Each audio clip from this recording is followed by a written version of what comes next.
Hey guys, and welcome back to Art Club with Miss Burford. Sorry I haven't been around for the last few weeks, life has taken over, but I am back today with some decoupage birds. You will need scrap cardboard, scissors, gum paper, tissue paper, decoupage paper in several patterns and designs, PVA glue, water, string, a black felt tip pen or marker, a paintbrush and a pencil. For this bit of prep, it does take a little while to do, but you can fold up the decoupage paper so you can cut several layers at the same time, and you can do this whilst watching the telly in an evening. So you can cut up these little squares which are approximately 1 centimetre squared, and you want to separate each patterned paper into separate bags or pots. Now this step can either be done as prep or as part of a lesson. I've done this as prep because I've done it in art club where I've only had an hour. So you want to cut a bird shape, a very basic bird shape out of cardboard, and you need 2 of these. So they should all be the same size, but for each child you'll need 2. So if you have a class of 12 for example, you will need 24 birds. As I say, you can do this step as either prep at home or as a small art lesson at school, but you want to rip up the gum paper into strips and also just make sure that your birds are identical in size and shape.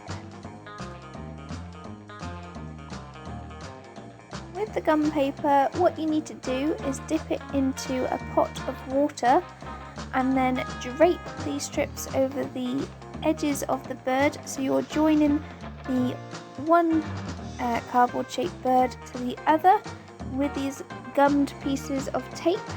So you can see you just press it down nice and flat and the water reacts with the gum and makes it sticky. So you just keep adding this gummed paper around the edge of the cardboard, which will hold the 2 pieces together, and you can also overlap them to give a nice smooth finish.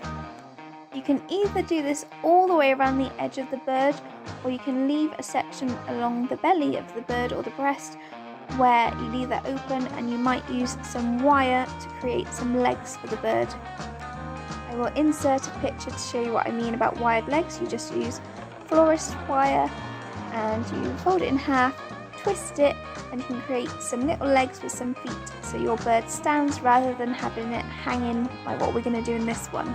But you'll want to do that with older kids, so around about 10 or 11 year olds rather than 7 to 9 year olds. They find this bit a bit difficult.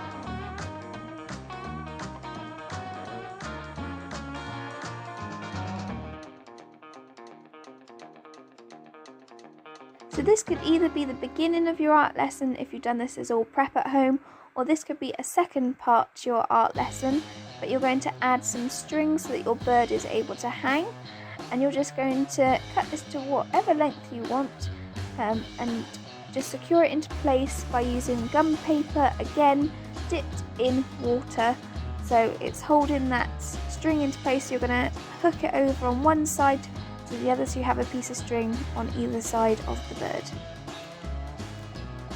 Just really make sure you add a decent amount of gummed paper so that it's holding that string into place, and it will need to dry a bit. You can still work on the bird whilst this tiny bit of gummed paper is drying, so you'll want to start by ripping up sections of tissue paper of a colour of your choice. So I quite like using contrasting colours, so I've gone for like a yellowy orangey colour. So I'm going to use blue on my next section. And just add a layer of PVA glue to your bird's head, and then you're going to add your tissue paper. Use a paintbrush instead of a glue spreader so that you have more control over folding your tissue paper over the edges and creating some nice neat finishes. Otherwise with a glue spreader it doesn't really give you the finish that you need for this. So you can use the paintbrush to go over your tissue paper with some more glue and really flatten down that tissue paper, but you'll see I fold it over both sides for anything that's overhanging.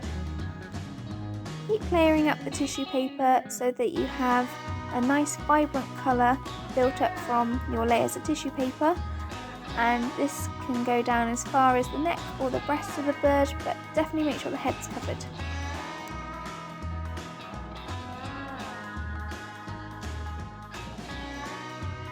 Next, when all the head is covered and you've gone a bit further down onto the neck and towards the breast, you're going to add some more PVA glue along the neck section, and this time choose a decoupage paper and just sprinkle a few sheets on at a time, or a few squares rather than sheets, and sprinkle them on there, and again use your paintbrush with the glue and just layer this over so you get a nice layer of glue on top of these squares, and it will really flatten them down and layer them up. Just like the tissue paper, you need to cover both sides of the bird, and make sure you use your paintbrush to get the paper to curve over the edges of the bird so you get a nice flat finish. Going around the areas where you've got the string sticking out the top can be quite tricky, so just take a little bit longer going around these areas and making sure it's nice and neat. When you have a solid layer of your decoupage paper down, you can go back to adding some more tissue paper, but this time just add one layer over the top of where you've just decoupaged, possibly two, and then this will create a nice soft transition from the tissue paper over to the decoupage, so it's not harsh pointy lines there.